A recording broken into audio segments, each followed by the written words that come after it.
Hey everyone! Today we're going to kick things off with a quick overview of factoring cubic polynomials. Think of this like a roadmap for our tutorial. You'll know exactly what methods we're going to learn and practice. First up, we've got factoring by GCF. This is the easiest way to start. It's all about pulling out the common factor from a polynomial. Next, we have special patterns. This is where we look for things like sums and differences of cubes. Once you spot the pattern, factoring becomes way easier. Third method, factoring by grouping. This one's a bit trickier, but super useful. We take a polynomial like x cubed plus 3x squared plus x plus 3, group terms strategically, and factor it step by step. You'll see, it clicks once you get the hang of it. And finally, the Rational Root Theorem. This one's more advanced, but it's a total game changer. This method helps us find roots systematically without guessing. It's super powerful once you master it. All right, let's dive into our first method, factoring out the greatest common factor, or GCF for short. This is the simplest way to start breaking down a cubic polynomial, so pay close attention. Here's our example polynomial, 12x cubed plus 18x squared plus 24x. Step 1. Look at the coefficients and the powers of x. Basically, we're just taking a closer look at the numbers and the variables in each term. So the coefficients are 12, 18, 24, and the powers of x are x cubed, x squared, and x. Step 2. Figure out the greatest common factor of the coefficients. Here, the largest number that divides all three coefficients evenly is 6. That's our first part of the GCF. Step 3. Look at the smallest power of x among the terms. We have x cubed, x squared, and x, so the smallest is just x. That's the variable part of our GCF. And there it is. The GCF is 6x. Nice and clean, right? Step 4. Now we factor 6x out of each term in the polynomial. We're literally dividing each term by 6x and writing what's left inside parentheses. And boom! After factoring, we get 6x times the remaining polynomial, 2x squared plus 3x plus 4. And here's our final answer, all boxed and ready to go. 6x times 2x squared plus 3x plus 4. That's how you factor out the GCF from a cubic polynomial. Easy, right? Once you get comfortable with this, it makes all the other factoring methods way easier. So make sure you really understand this step before moving on. All right, now we're going to look at special patterns, specifically sums and differences of cubes. These patterns make factoring certain cubic polynomials super easy once you recognize them.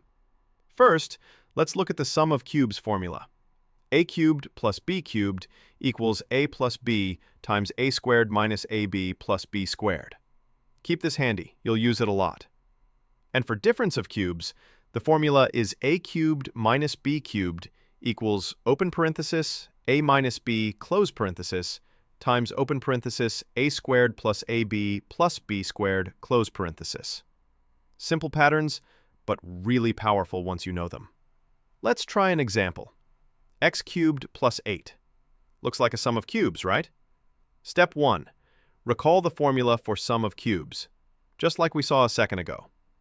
Here's the formula again, so we can apply it directly to our polynomial. Step 2. Identify a and b. In x cubed plus 8, a is x and b is 2, because 2 cubed is 8. Pretty straightforward. Step 3. Substitute a and b into the formula. And once we plug them in, we get x plus 2 times x squared minus 2x plus 4. Nice and clean. Finally, here's our boxed solution. X cubed plus 8 equals x plus 2, x squared minus 2x plus 4. See how fast that was? Recognizing these patterns can save you a lot of time and make factoring cubics way less scary. Now we're going to tackle factoring a cubic polynomial by grouping. This method is super handy when the polynomial doesn't fit simpler patterns like GCF or some difference of cubes. Our example polynomial is x cubed plus 3x squared plus x plus 3. Before we start grouping, there's a condition you should check. We use grouping when this ratio works out. The coefficient of x squared divided by the coefficient of x cubed should equal the constant divided by the coefficient of x. In our polynomial, that's 3 over 1 equals 3 over 1. Perfect. This tells us grouping is a good approach. Step 1. Group the terms in pairs. We take x cubed plus 3x squared and x plus 3. Step 2. Factor each group. From the first group, we factor out x squared, and from the second group, we factor out 1. That gives us x squared times x plus 3 plus 1 times x plus 3. Step 3. Factor out the common binomial. Both groups have x plus 3, so we pull that out. And there we have it. X squared plus 1 times x plus 3. And finally, here's our boxed solution. Grouping can seem tricky at first, but once you check that ratio and factor in pairs, it becomes super systematic. Keep practicing, and it'll feel really natural. All right, now we're going to tackle factoring a cubic polynomial using the Rational Root Theorem, or RRT for short. This method is super useful when the polynomial doesn't fit simpler factoring patterns. Our example is x cubed minus 6x squared plus 11x minus 6. Step 1. State the theorem.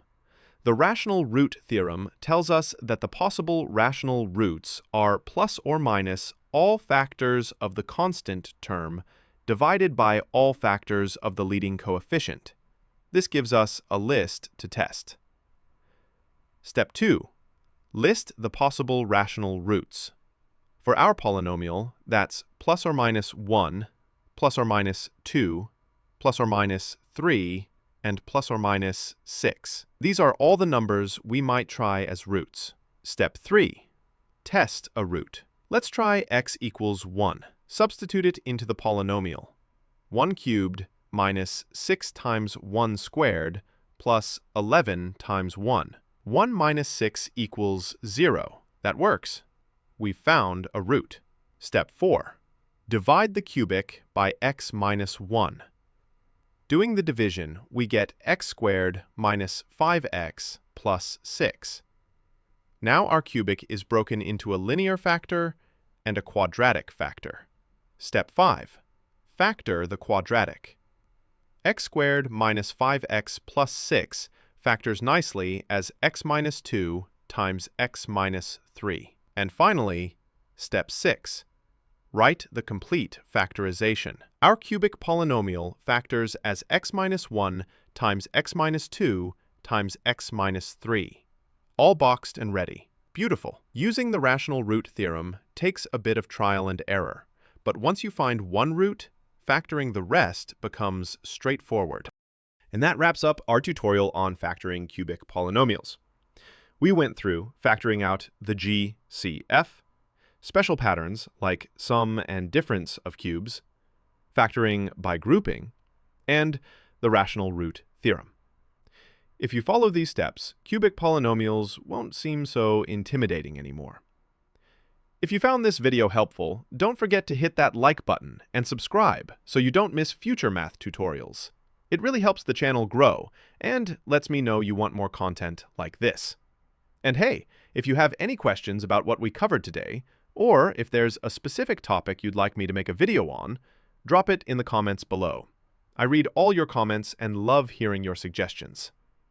Thanks for watching, and I'll see you in the next video. Keep practicing, and happy factoring.